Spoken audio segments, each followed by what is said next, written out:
di belakang dan panjangnya antara 20 hingga 30 meter ataupun 60 hingga 105 kaki. Ini contoh kapal layar finisi yang berasal dari Sulawesi Selatan. Kita boleh tengok itu ada dua tiang besar, dua tiang layarnya, tiang agung di depan dan tiang kecil di belakangnya. Kemudian ada 7 bidang layar. Ini tempat pembinaan finisi, kapal finisi ini di Sulawesi Selatan. Baik, kemudian yang keempat ialah kapal besar dipanggil sebagai kapal pinas atau junk schooner dan kapal bedar.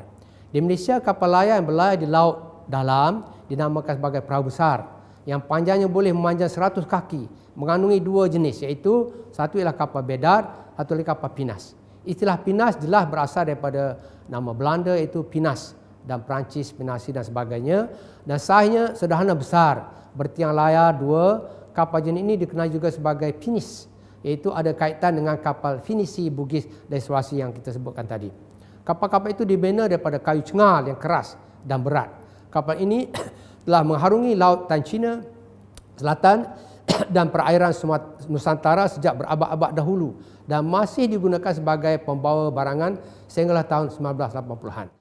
Inilah dia tahun 1955. Ada itu gambar Queen Elizabeth II, yang kedua, dan kapal pinas. Ini menunjukkan bahawa tahun 1955 masih lagi digunakan di alam Melayu ini.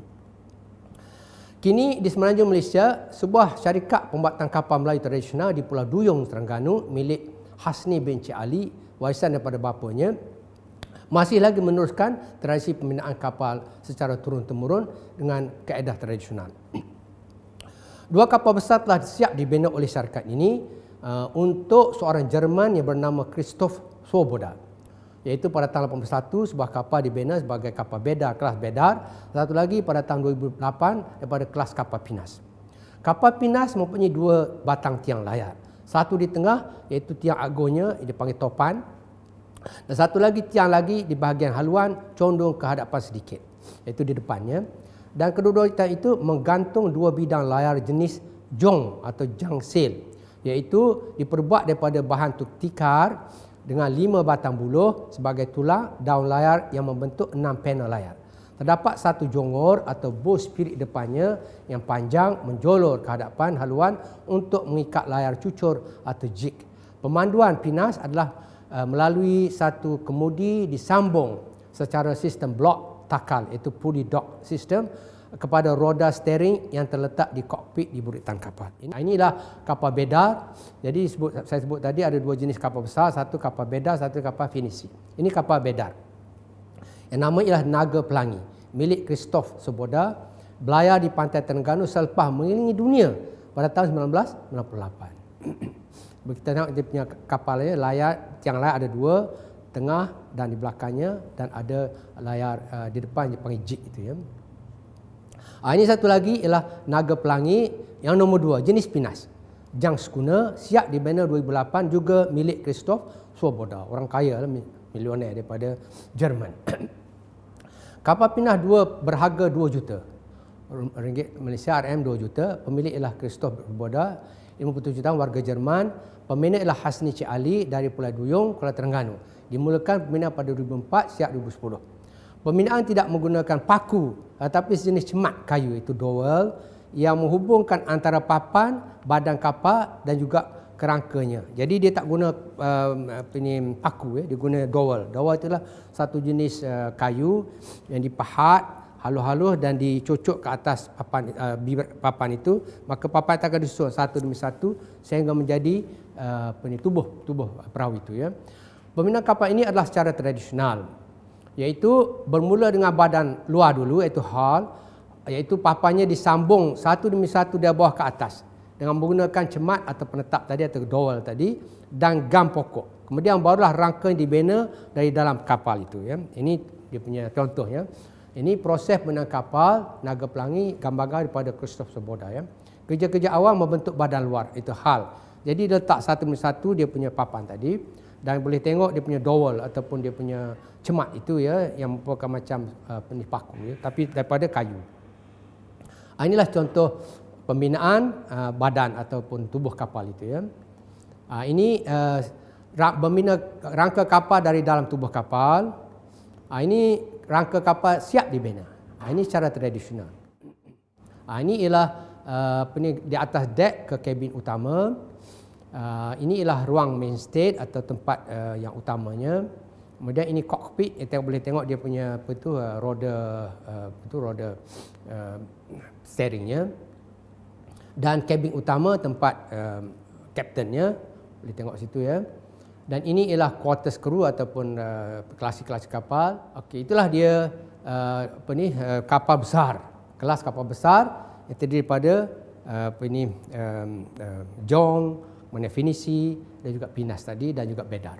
Yang kedua ialah kapal sederhana untuk pelayaran di perairan dan di antara pelabuhan di alam Melayu.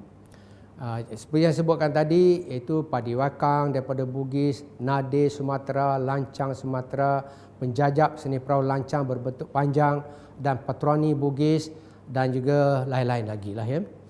Ini ialah contoh-contoh atau gambar model kapal Padiwakang. Ini kapal Nade daripada Sumatera. Ini ialah lukisan lama, itu lancara Melayu, sebenarnya perahu lancang ya. Inilah model perahu lancang kuning. Yang buat daripada bahasanya pada model itu. Kemudian lakaran kapal perahu penjajap dengan 2 batang tiang layar. Ini perahu payang. Perahu payang ini digunakan di Terengganu dan Kelantan oleh pelaut-pelaut, juga penangkap ikan dan sebagainya untuk menyeberangi laut dalam. Perahu payang mempunyai 2 layar dengan lukisan awan larak yang indah di birainya. Digunakan di Terengganu oleh nelayan ke laut dalam, panjangnya kira 4 hingga 30 meter atau 28 hingga 28 kaki. Dengan awak-awak atau kelasinya sebanyak 15 atau 20 orang. Ini pula perahu tongkang dengan muatan kayu balak bertiang layar 2 ya. Iaitu yang dijumpai di Singapura ya. Ini ialah tongkang Melayu dengan layar yang terkembang. Tengok dia punya tongkang itu. Ini kora-kora, iaitu dari Maluku dengan pendayung. Okey, ini kapal Patroni dari Sulawesi Selatan, iaitu kapal tradisional asal Sulawesi Selatan digunakan oleh kerajaan Goa dan berfungsi sebagai kapal nelayan. Ini kapal golekan di Pulau Madura. Okey, itu habis kapal sederhana. Kemudian perahu kecil untuk pengangkutan di pelabuhan pesisiran pantai dan sungai. Antara perahu kecil ialah perahu skoci dan juga kolek digunakan di pinggir pantai.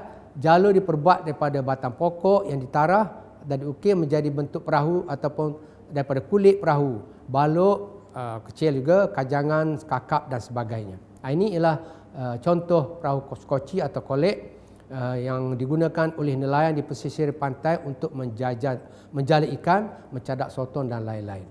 Inilah perahu jalur. Kebanyakan dibuat pada batang kayu, tapi ini dibuat daripada kulit kayu daripada Museum Terengganu. Penutupnya, demikianlah warisan kapal dan perahu tradisional Melayu yang mengandungi 3 kelas kapal, iaitu jenis kapal besar untuk pelayaran di laut luas, jenis kapal sederhana untuk pelayaran di perairan kepulauan Melayu, dan jenis perahu kecil untuk penggunaan di pinggir pantai dan sungai.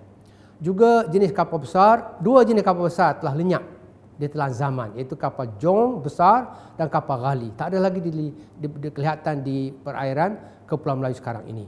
Manakala kapal besar jenis pinisi, pinas dan bedar masih lagi kedapatan di perairan alam Melayu. Jenis kapal sederhana masih banyak digunakan di perairan Kepulauan Indonesia, terutama sekali di Sulawesi, Maluku, Kalimantan, Jawa, Madura dan Sumatera. Di Malaysia kini kebanyakan kapal masih terus digunakan ialah bot Melayu, bot nelayan dengan kuasa enjin di sepanjang perairan Malaysia Barat dan Malaysia Timur. Sekian, terima kasih dan salam sejahtera.